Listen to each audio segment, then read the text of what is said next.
Good morning, everyone. Hope you're all doing well out there. We are back and we are live on today, Thursday, the 15th of May. And we're back with some more lovely Final Fantasy spoilers. We're deep in the midst of spoiler season. A bunch of cool new cards printed yesterday, or spoiled yesterday. So let's jump in. Let's look at the goodness. Right, so, yeah, we got to about here yesterday. So marvellous. So let's jump in and just talk about some cards. All right. Jecht, Reluctant Guardian.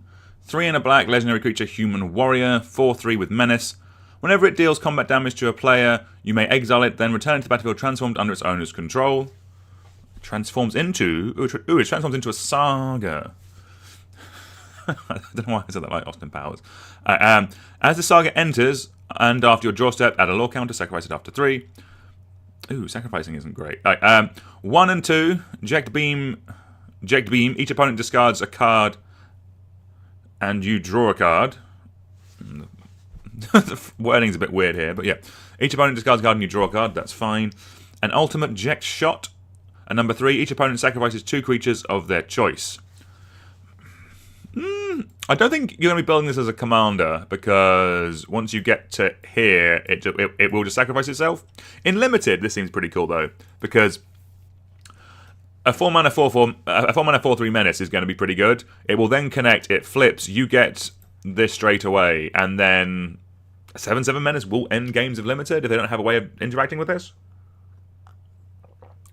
Yeah, my gut is Limited Bomb, not too much somewhere else. Obviously, in this set, there's a bunch of ways of mucking around with sagas. So if you have ways of removing these counters, it gets better because then it's not going to die straight away. We love that. All right. Ooh, spoilers for later. Let's look at Summon Esperamouth. It is 2 red for enchantment creature Saga Wizard. It is a 3/3.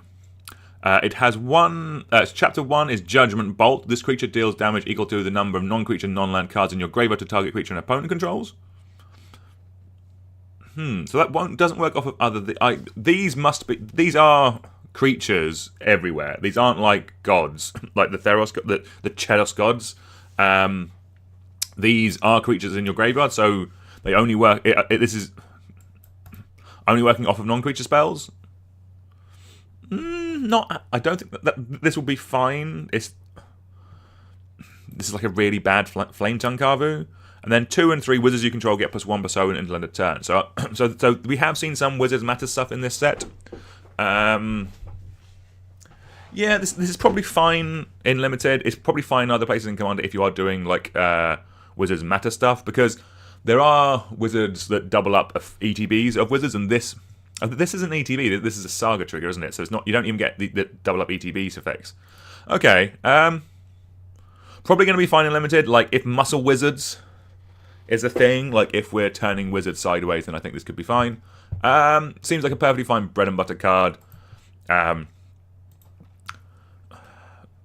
3/3 is probably the most anemic of these that we've seen so far.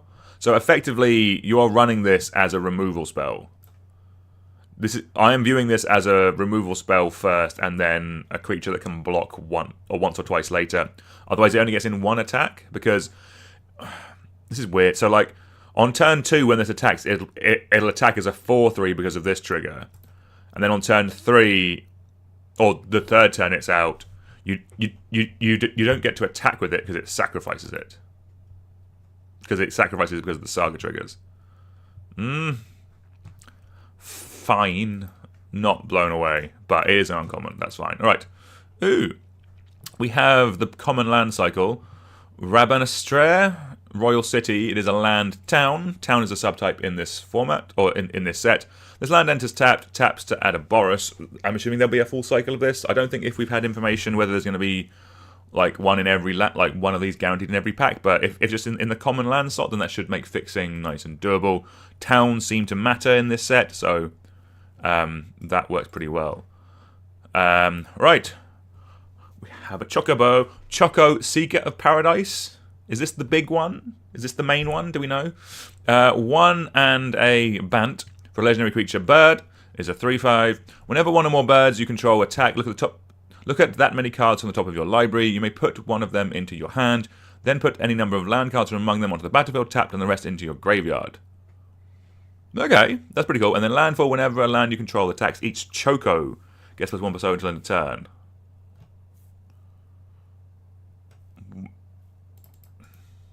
How are they defining Choco? Is that the name? That's weird. Because they're birds. I would have assumed landfall whenever it enters... Oh, it's this creature. Sorry, if short... Sorry, that's a little bit confusing. Yeah, they've shortened it to be this creature. So, this creature gets +1/+0 until end of turn. Okay, so it's landfall. This gets +1/+0 until end of turn. Okay. Well, you do now have a Bird Matters commander. What is the really old one? Birds get... It's like a Falcon Master or something like that? That was the old one. Is it Falcon Master?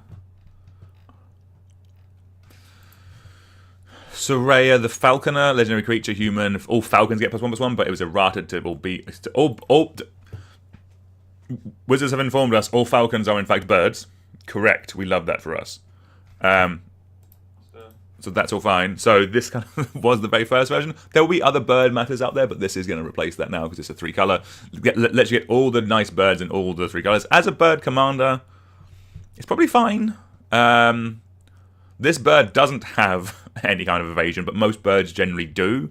So that will mean that this attack trigger is way more relevant. Like, yes, it is an attack trigger, not a deals damage trigger, but if your birds are flying, it means that they're less likely to die in combat. So you're able to re-get that value again and again, and that could be pretty fun. Like, let's just, I mean, overview of the commander deck here. Let's just type bird into these colors and kind of see what options we have. There'll be some good ones. Like a lot of good creatures are birds. Let's go to EDH rank and just see. Yeah, Birds of Paradise, Gilded Drake, Gilded Goose, Evan Mind Sensor. These are all very good Magic cards. Got Devry, Goose Mother. Oh, Yorion's a bird. Yeah, there's some very cool options in here, and effectively, to build a deck, you add every card from here down to about here-ish. Up until Nardu. You can't have Nardu anymore, unfortunately. Nardu would be sick in this deck, but we don't get that. Reasonable. But yeah, Choco seems like a cool card. The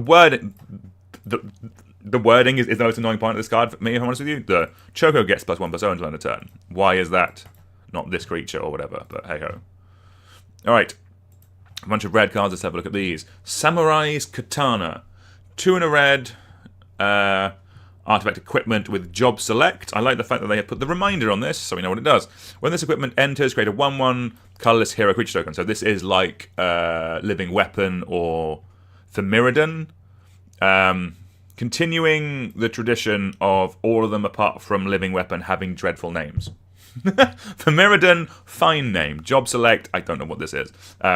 It must be a reference somewhere in the game. But equipped creature gets +2/+2 and has trample and haste, and it's a samurai in addition to its other types. So, on rate, you are spending 3 mana for a 3/3 samurai, basically. It's how this card works. You 3 mana, you cast it, you get a creature to equip it to already, and then it's a 3 mana, 3/3. Actually, 3 mana, 3/3 trample haste. It's quite good stats for an uncommon. This seems like a perfectly solid Magic card. Like, in Limited, this is going to be pretty good. Maybe even Peasant Cube, if you are doing an equipment something. The equip 5 is quite a lot, but effectively, this is a creature. Like, in every way in your deck, when you're building it, this is a 3 mana, 3/3 creature.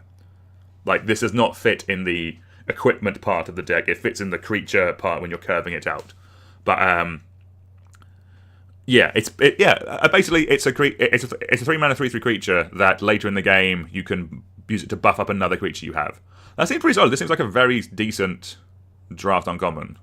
I'm here for that actually. And actually, and in cubes and stuff, in like Peasant Cubes, equipment decks do exist. Like, you also have it's not just the main issue with kind of equipment-y decks is that you need to run creatures that want to be equipped and you need to run equipment.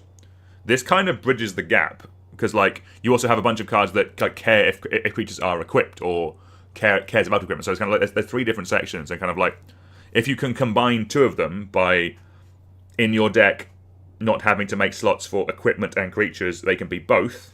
That's pretty good. Like, what's the the other one is the cards like Lizard Blades. Like, this card is great in an equipment deck because it can both be the creature you need to equip the creature to, or it can be the equipment that you are equipping to another creature. You are double dipping, and that's kind of where Samurai's Katana could come into it. Sorry, my wife says it like that, and I like saying samurai. Alright. Warrior's Sword. 3 and a red for a artifact equipment with job select. So again, it comes in with a 1/1 equipped to it. Equipped creature gets +3/+2 and is a warrior in addition to its other type. So this one is, and it has equipped for 5. So this one is obviously less good because it is a common. But effectively, this is a 4-mana 4/3. That's fine. If you're in a deck that really needs equipment, then obviously you would prefer to be running Samurai's Katana, but this is fine. My gut is. Again, this is a 4-mana 4/3 creature in every way when you're building your deck and working out, but you can count it as an equipment when you need to care about, when you have stuff that cares about equipment. Like, for example, Item Shopkeeper. 1 and a red, 2/2 human creature citizen. Whenever you attack, target attacking equipped creature gains menace until end of turn. So this is your payoff for running a bunch of equipment and creatures that are equipped. And this is where job select is going to be nice because it all comes in one nice little package. I did look at running this stuff in Cube for a while. The issue was that just the card quality wasn't high. Like, the quality and the density wasn't high enough for the type of Cube I was in. But if there's, like, basically, give me the rare version of this and the mythic version, and then we might be talking. Or maybe even the Modern Horizons version, but that's a separate conversation, just as power level of Modern Horizons. But anyway, Freya Crescent, single red legendary creature, Rat Knight. 1/1, it has jump, which means during your turn, Freya Crescent has flying. Good, that is what jump is. And tap and add a red. Spend this mana only to cast equipment spells or activate an equip ability. Ooh. This is nice. This is kind of, it's... They've started pushing red ramp, like in the last set in Dragonstorm. There was just a red mana dork, which you don't normally... Which isn't something you normally tend to see. This being more incidental or being more specific is more in line with what we've seen in the past. Like we've seen mana dorks for instant and sorceries. You see that kind of stuff in blue. This being one for red, I think is nice. What's nice about this card in the Equipment Matters deck is that it is, and I'm talking limited here. It may be at a push Peasant Cube, but realistically, what this is a card that can go in your equipment deck. It can be the creature that is either helping you equip something to a creature later on, or ramping up your equipment, or it is the creature you're equipping to because it is a 1/1 with flying. This is a great card to stick Warrior's Sword onto later on in the game, when your stuff has been a bit outpaced by your opponent. Put it on here. It gets evasion. It's going to be a nice thing to rumble in with. A little bit slow, but perfectly solid. Seems like a perfectly fine limited card. Alright. Undercity Dire Rat. It is 1 and a black for a 2/2 creature rat. Rat tail. When this creature dies, create a treasure token. Wow. A bear in black with upside. Damn. Damn power creep has come for us all. No notes in this. Yeah, apart from when I started playing Magic, this would have been like 4 or 5 mana for a 2/2 with this effect, or it would have had some tremendous downside. Like, when it dies, you sack 2 permanents or something like that. Yeah, very solid card, very decent limited player. We've seen a couple of rats. I haven't seen any rat payoff yet, but it seems like an interesting card. Alright. Shinra Reinforcement, 2 and a black, 2/3, human soldier. When it enters, mill 3 cards and you gain 3 life. If Graveyard Matters stuff is a thing in this format, which it seems to be a little bit, it is in most formats, just it's kind of what Golgari adjacent colours are doing. This will be a perfectly solid role player. I think we've also seen a bit of life gain matters in here, so nice that it's a nice limited card that will go in multiple decks. So nice little reward for doing a couple of things. Sephiroth's Intervention, 3 and a black, instant destroy target creature, you gain 2 life. I think I know where this is from. It's from 7. And I think it's when another character is killed, shockingly. Wow.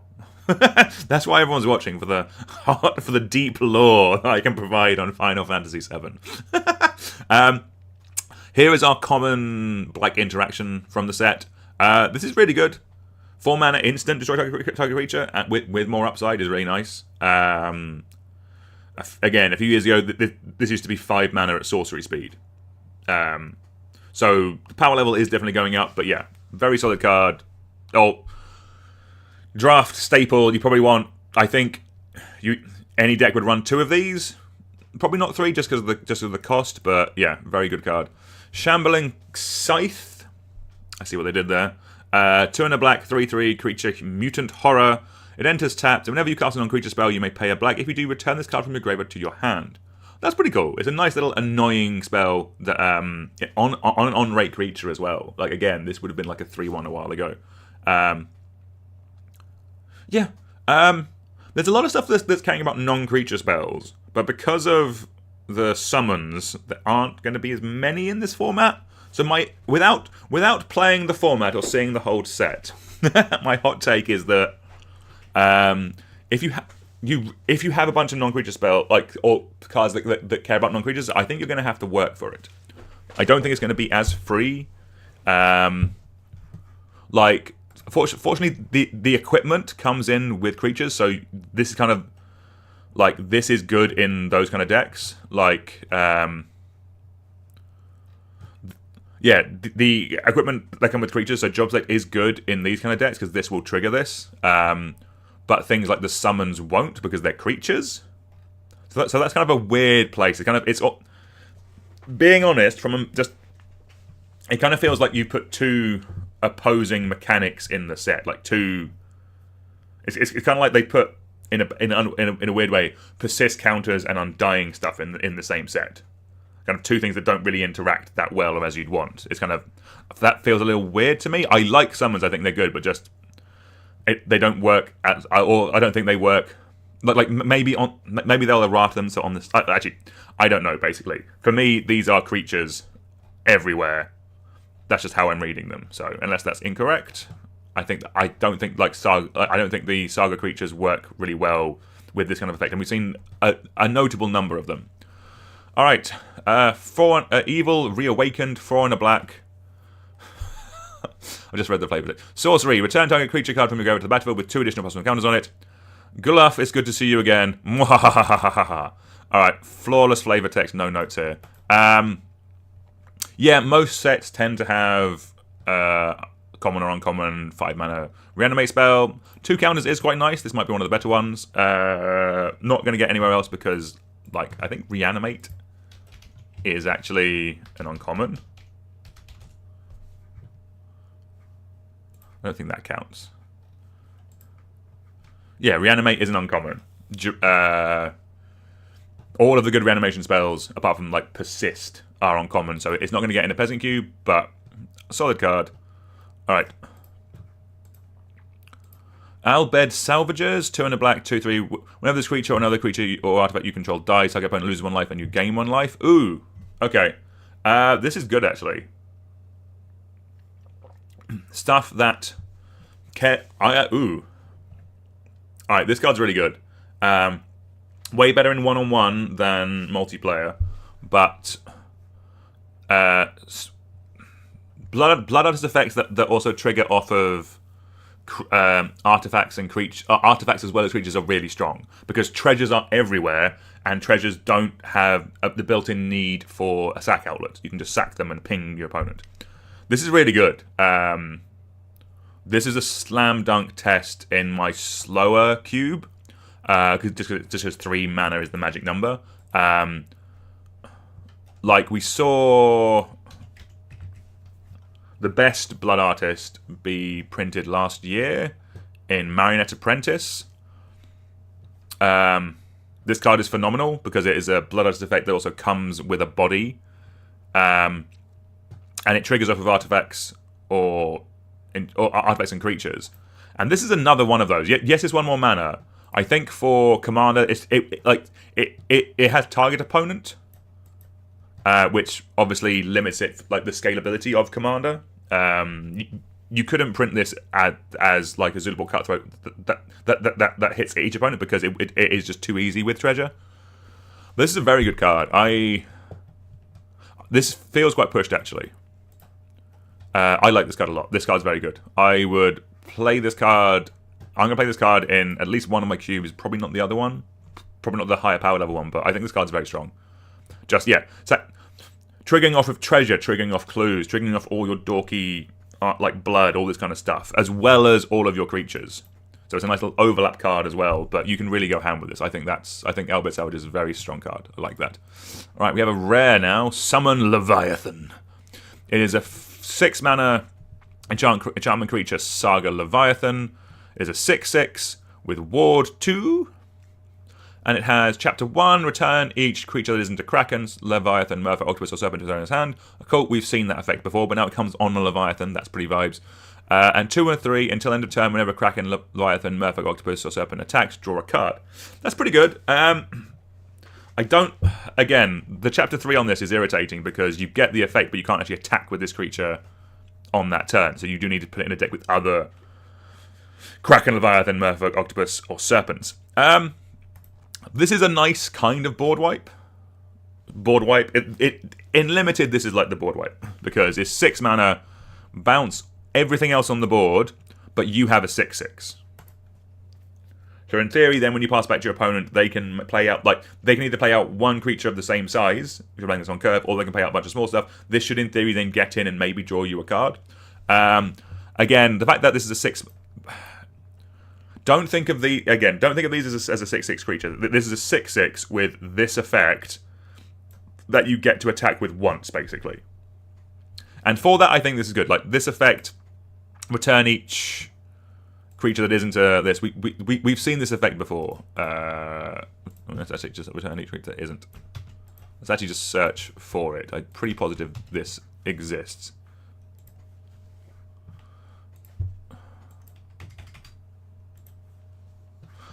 Return each creature. Blue.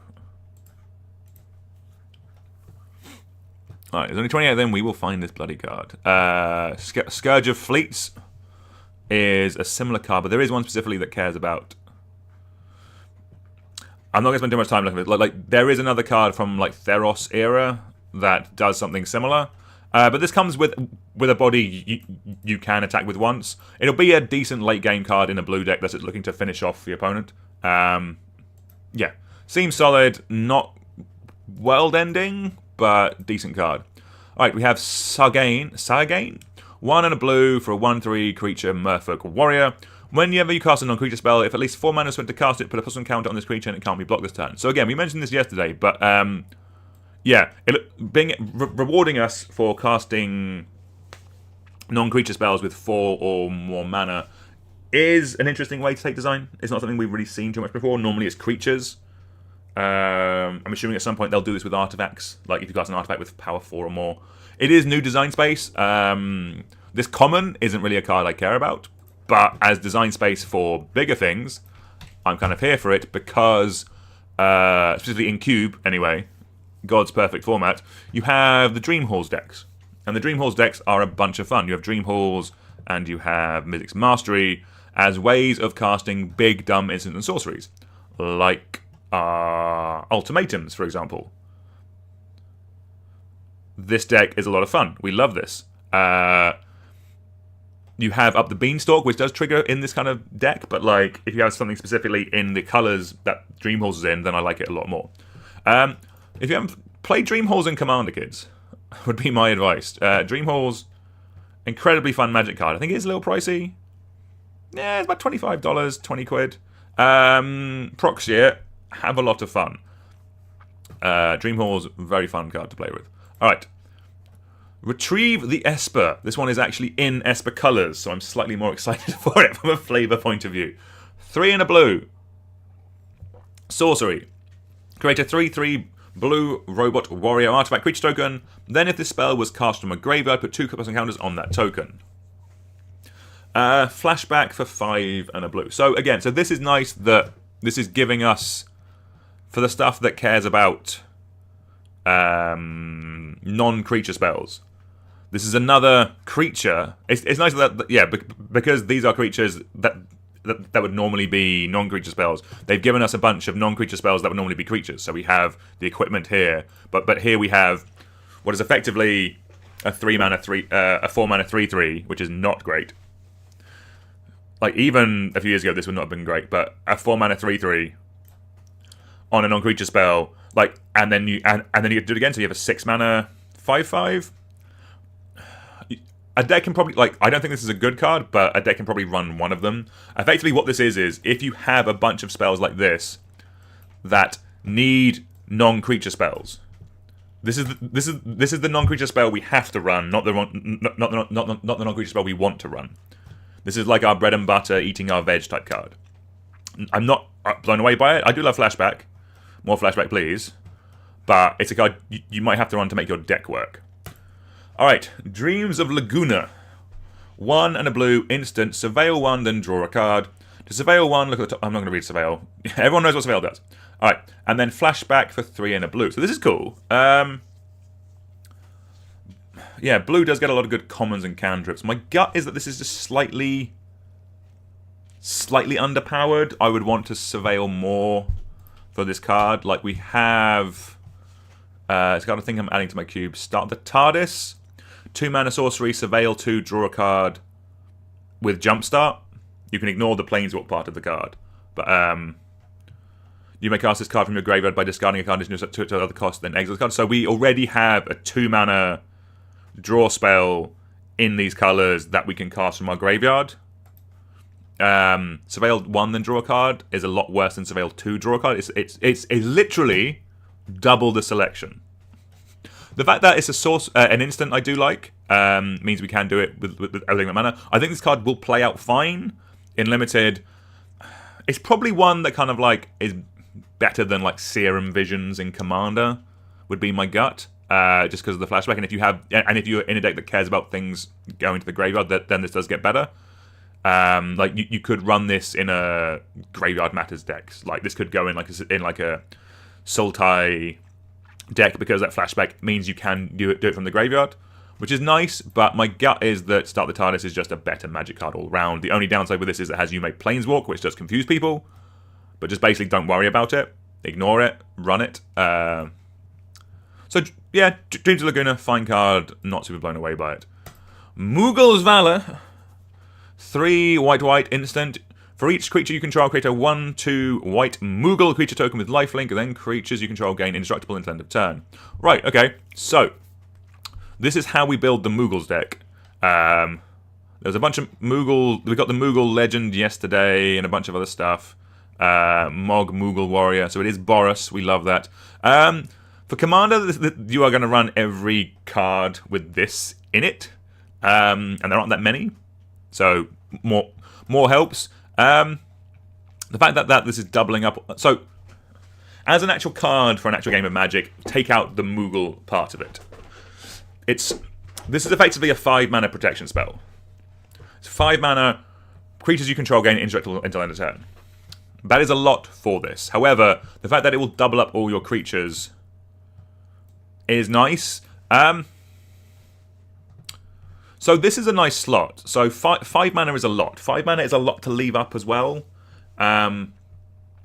Especially in decks that are going wide and stuff. So this is purely a tokens card, and it's purely here to... Basically, this card is really bad until the one turn it's amazing. And you have to leave the mana up on that turn. And that could be the downside of this card, of just leaving 5 mana open too much. Basically, this card is not great until the turn where you're about to swing, and like before you get to swing, your opponent, like in the turn cycle beforehand, your opponent casts a board wipe. I could see it like... The nice part is that this is an instant. So maybe it's... So if you've developed a decent board state, and you don't attack, and like for some reason you don't attack, so maybe your board state is making the creatures, you don't have to cast spells to make creatures. Maybe it's like the Avenger of Zendikar or something like that. So kind of like you cast out the turn before and you can flicker it or something like that. Like You have an engine on board that's making tokens that doesn't need mana. So assemble the Legion. Is that the card? Assemble the Legion. So you have an engine on board that's just making you tokens every turn. So that means you can't attack, but you pass the turn, it goes round. If your opponent's board wipe, you have this in hand to double up your creatures and save your whole board. If your opponents don't board wipe, because it's an instant, you can do it on your opponent's end step before it comes to you, and then you have a double board, and then you can attack and wing. That's pretty... It's probably fine, actually. Like, most protection spells, like Heroic Intervention and Teferi's Protection, or even just a counter spell, I like them because they're 2 mana, and I can do other things and then cast them. This is very all-in. Like, I generally don't run effects that double my board after I have them. Like, is it Seasons Past? No, it's not Seasons Past, but it's like,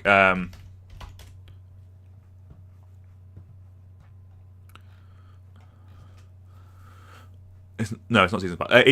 There's a card that just like doubles all the tokens you have in play, or like doubles all your creatures, or makes tokens of every creature you have. And it's a very all-in card. I'd rather run Doubling Season because I can play that and then double up everything else afterwards. Why that's better is because, not Doubling Season, but like effects that double my creatures as they come in are better than doubling my whole board once I have it, because this requires me to have a board of creatures to get both. Like, normally this type of effect would require me to have a whole board of creatures. Talking of a whole board of creatures, hello, darling. Lovely to see you. Come on, on his weights. Come on. Good to see you, small cat. Meow. I think this is a fine card. I think it's a bit pricey in terms of 5 mana is a lot. My gut is some games this will do stone cold nothing. Some games this will be the best card in your deck and it will win you games. It's very swingy. The floor of this card is quite low and the ceiling is quite high. If you're in a heavy tokens deck that can make a lot of mana, then I think test it. I think it'll be fine there. That's my hot take on Moogles of Valor. Moving on, we have Fate of the Sunchrist. 4 and a white, instant. This spell costs 2 generate less to cast if it targets a tapped creature. And a destroy target non-land permanent. Okay, perfectly fine, solid magic card. So it will cost 2 and a white to destroy target non-tapped creature. That's about 1 rate for this type of effect. Perfectly solid limited card. Run 1 to 2 of them in your limited decks. Coel. Ooh, what are you? It's a Bishi. It's a Bishi. 1 and a white creature, cat beast. You're not a beast. You're a beautiful lady, aren't you, darling? Yes, you are. What are you doing? Beansies on me. Alright, it is a 2/2 with 1 and a white, tap target non-enchantment creature. I'm glad it says non-enchantment creature because that would be miserable. Like, your bloody summons can only attack on 1 turn. So it tapping it down would be miserable. Yeah, bread and butter, limited card, run 1 to 2 of them in your limited decks. No notes. Alright. Cloudbound Moogle, another Moogle for the Moogle deck. I have said the word Moogle more in the past 3 days than I have in every other year of my life. But it is a 2/3 flyer, and when it enters, puts an encounter on target creature, and has plane cycling. Good. Okay. I will never remember this card after the set has come out. But plane cycling, I love. If there's a cycle of these, which there normally is, if there's one of them, it's a great magic card. I love land cycling in limited formats. I think it just makes things way smoother because early in the game you have something to do on turn 2, you have something to fix. It means also that it probably splashing is going to be alright in this set. Like the fact that there is creatures, that there's land cycling as well as a common cycle of tap lands means that I don't think this is going to be like a full 3-color set, but I think you're going to be able to splash. You're going to be able... The point of this is to be able to splash 3-color cards, or like if we're in a Simic deck, splash our cool legend in a different color. That's kind of the point of this. Marvelous. Someone in the chat has remembered the card that I was after earlier. So Second Harvest. This is the type of effect that, like, this is the kind of card I'm not a super fan of, just because it's kind of an extra step on top of doing the thing. It's like one away from doing the thing. But to an extent, for 1 more mana, just to go back to Moogle's Valor for a sec, for 1 more mana to double your board and then also be protection, I think means it probably is testable. I think we like that. Alright, so that's all the ones that we have for today. Let's just check Mythic Spoiler and see if anything else. Alright, we have a couple of cards that must have been spoiled this morning. Oh, did we get Vincent Valiant? The rare. Yes, let's do you. Sorry. Vincent Valentine, 2 black, legendary creature, assassin. Is a 2/2. Whenever a creature an opponent controlled dies, put a number of +1 counters onto it equal to that creature's power. That's a vibe. Very Crash of it. Whenever Vincent Valentine attacks you may transform it. That's pretty good, actually. But what does it transform into? 3/2, trample lifelink. When it dies, return to the battlefield tapped. That's cool. That's actually really cool. I really like that. It's kind of it's quite unique. Also, this is different wording to all of the other ones in the set. So, importantly, there's a very good reason why this is important. Where are all the bloody other flip cards? I know there was a bunch of them. I have seen them. We have spoken about them. That is transform. Okay, maybe ignore me, but a bunch of the other ones are, or we've seen some in the set. So there is a difference between transform and exile and flip. The exile ones leave the battlefield, so they would lose any counters. I guess the ones that flip into planeswalkers or something like that. But there were definitely some in this set that, yeah. So why this is good? Sorry, caveat aside, why this is good is that importantly it'll keep the counters when it flips. Transform it stays in play and flips. There's some that exile when they leave, and then come back. The ones that exile when they exile and leave and then come back, they won't keep the counters. Whereas this has been designed, shockingly, to work how you want it to work. So, why is this fun? So, yeah, just a 4 mana attack. So, the point of this is you want to keep it on the front side and then kill a couple of creatures. So, in limited, this is just going to be like play this, play your target removal, or make some attacks with some of your other creatures. Your opponent hopefully will have to trade off. This gets a couple of counters on it, so that when it flips, it is a bigger trample lifelink. Because 4 mana for a 3/2 trample lifelink isn't everything. But I do like the fact that when it dies, it comes back to battlefield tapped. It's a thing that keeps coming back, keeps killing. Very cool card. I'm not sure, like power level wise, where it kind of goes afterwards. Like I'm not sure if this gets into like commander decks, but I think it assassin commander decks definitely, because there aren't too many like great assassins yet. But kind of like in a lower power level cube, if you just want a 4/4 beta and you have a bunch of aristocracy stuff, or you have a bunch of ways of interacting with your opponents, like this is a cool card. I like this. It's not super high power level, but it's a nice little engine. Like you want it on one side to get a bunch of counters on it. You're gonna get this up nice and big, and then when it actually attacks, it's massive and it has trample and lifelink. And like as a Voltron commander, like yes, you'll lose the counters when it dies, but the fact that it just comes back, like just cheats on command attacks, and that is really strong. Like it is just it is a repeatable body in the command zone that you can just, like if you have a way of giving this haste, you can just keep rumbling in every turn, and you get a free creature to just sack. That's pretty good. I think I'm here for Vincent Valentine. Alright, we'll jump over to Mythic Spoiler and let's look at Self-Destruct. Self-Destruct, 1 and a red, target, for an instant, target creature you control, target 1 target creature you control, it deals X damage to any other target and X damage to itself, where X is the creature's power. So it's sort of a fling, it's a weirdly worded fling. I'm going to sleep. This is cool. It will kind of keep creatures, it's a weird kind of fling, because it will keep your creature alive if it's got higher toughness. That's kind of a vibe. Yeah, perfectly fine bit of red removal spell. We have flings, and it can go to face, which is nice. Buffing up a creature, getting it nice and big, being able to fling our the card we were literally just talking about. How many bloody cards are there in this set? Have we covered all of these? Flinging our Vincent, that's pretty vibes. Yeah, self-destruct, fine magic card. Flings are good in limited. Golf's Final Act, 1 and a green. Until end of turn, target creature gets +1/+0 and gains. When this creature dies, put a number of plus counters on equal to its power on up to 1 target creature. Okay, perfectly fine little removal spell. The kind of what is the? I should just keep my cube up at all times. I think I have it in the set. I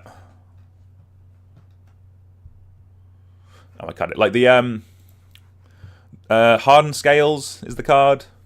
Those kind of effects in on an instant isn't something we've really seen before, which is nice. Just the ability to move. Not Hardened Scales. Hardened Scales adds the counters. I mean the Ozolith. Where are we? The Ozolith. So I have to type a bit shorter or a bit slower because I have a cat on my arm, and I have no regrets. Like this kind of Ozolith trigger, this kind of sits in play and moves your counters around. But the fact that Geralt's Final Act will act as a one-time version of the effect, also being a combat trick, I think is nice. You don't get these effects in limited that often. So this is pretty good. It's very nice, especially if you have been building up counters on one creature, basically. It turns it into a fight spell. Oh no, it means all your hard work isn't undone, basically, which is quite nice. You can push damage through, or you can, yeah. It's kind of, it's sort of a incidental protection spell. It's kind of how this is. Oh, you're getting down. Okay, goodbye. Yeah, incidental protection spell. If you've done all the hard work of putting putting a bunch of counters onto a creature, because like the Ozolith is too good to put into limited sets, but this type of effect is pretty solid.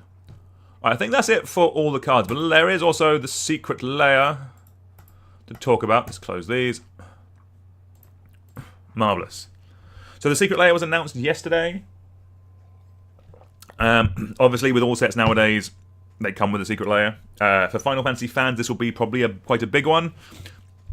They have done some things I'm not super fan of. So we'll talk about them. Not from a... I won't give full detailed analysis of prices because they will all change, but I'll point out good reprints when they come. So the first one is Secret Lair X Final Fantasy Game Over. I don't know when these go on sale. June 9th at 9 AM. If you want to brave the Secret Lair experience, that is when you will be doing it. Secret Lair Final Fantasy Game Over comes with a Day of Judgment, a Temporal Extortion, a Toxic Deluge, a Praetor's Grasp, and a Star of Extinction. So these have all been reskinned with theming and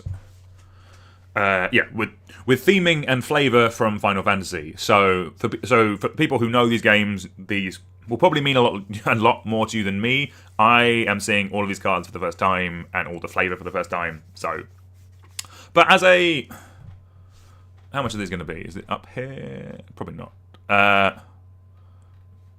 Okay, so non-foil is 29, rainbow foil is 40.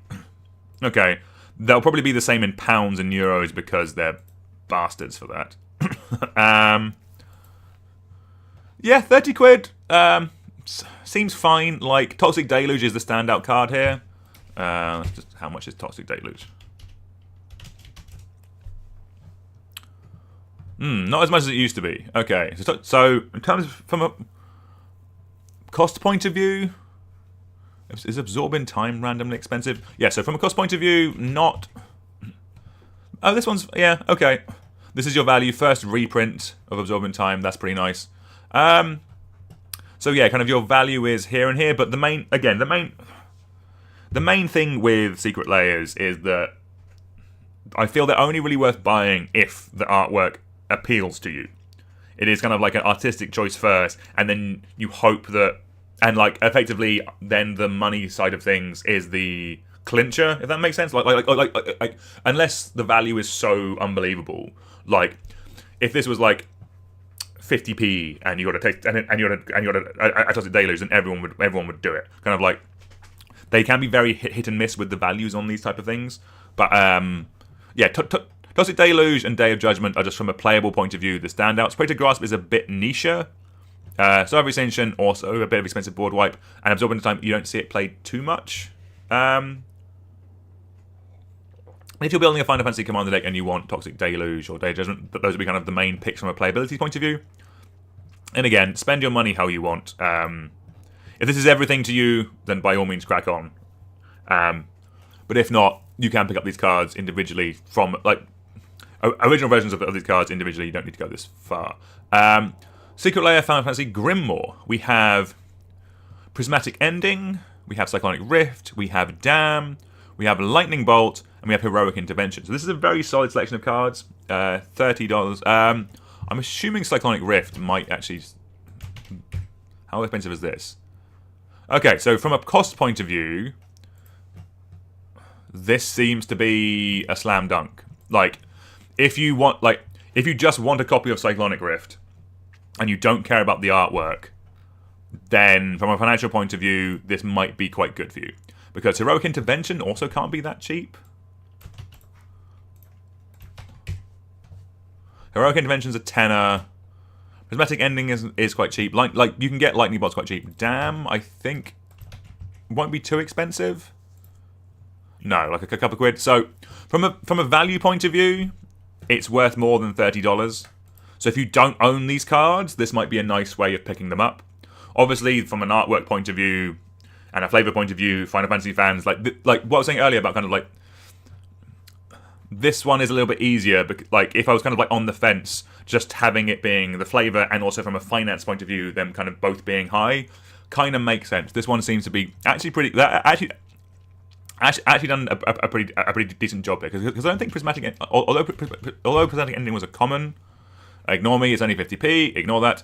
But like, yeah, if you don't own Cyclonic Rift or Heroic Intervention, this is a great way to get them and get your money's back. And get your money's worth, because you're effectively getting these three cards for free. Is the way to think about it. That one, I'm actually quite impressed by that. Like, sometimes they can be really stingy with what they select. Like there was a Lord of the Rings one that was like 30 quid and it had like £2.50 worth of cards in it. That's not very good. Whereas this, getting a Cyclonic Rift and a Heroic Intervention, as well as these other three bonus cards, is pretty nice.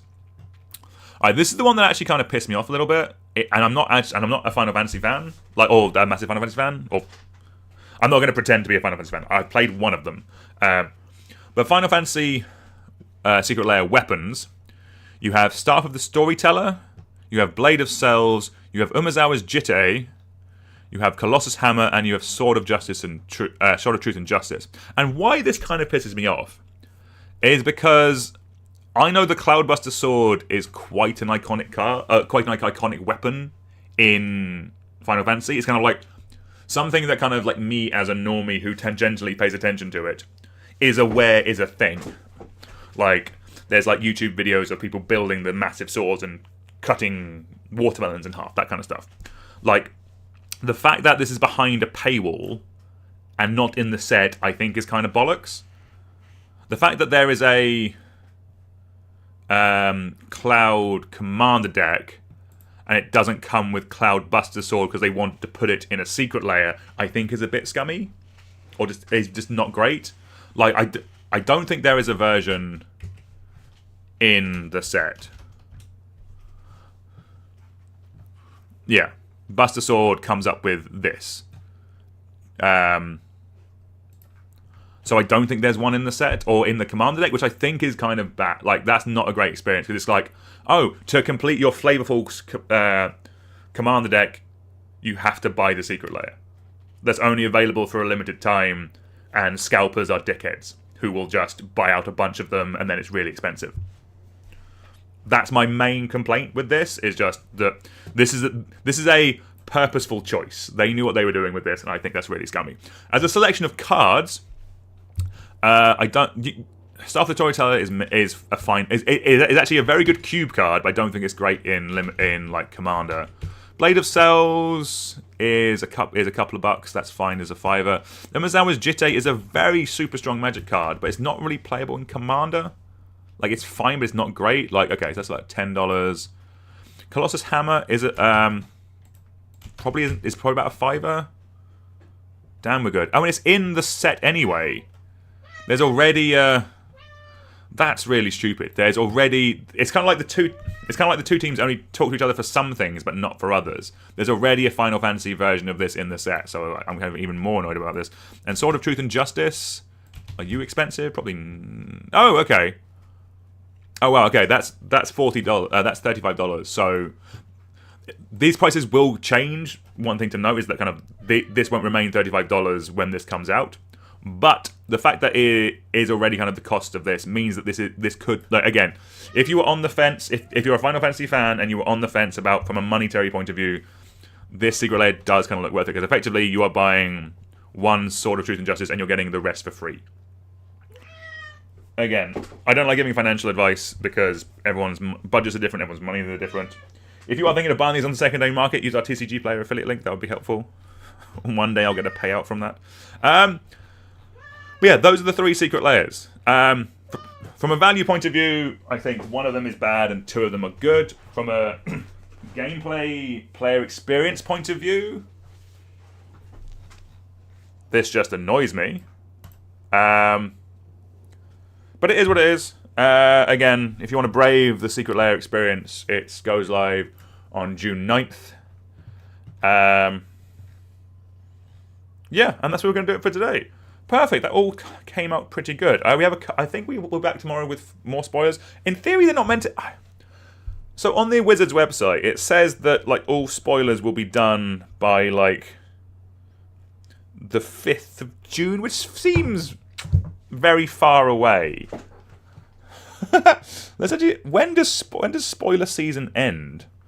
Because it feels like we've got like we've seen it all. It seems like we've seen everything we want. Like we've had so many cards spoiled. We must be coming to the end of it. But again, we'll probably be back tomorrow. I am off work tomorrow, which is nice. But we'll probably come. We might not be at 8 a.m. We might be a little bit later because I might treat myself to a little lion tomorrow, which we love for us. That's going to do it for today. Thank you all very much for watching. Do remember to like, share, subscribe, all that good stuff. It's goodbye from me. It's goodbye from Miri. Miri, you going to say goodbye? Absolutely not. But until tomorrow, we'll see you all soon. Goodbye, everyone. Take care.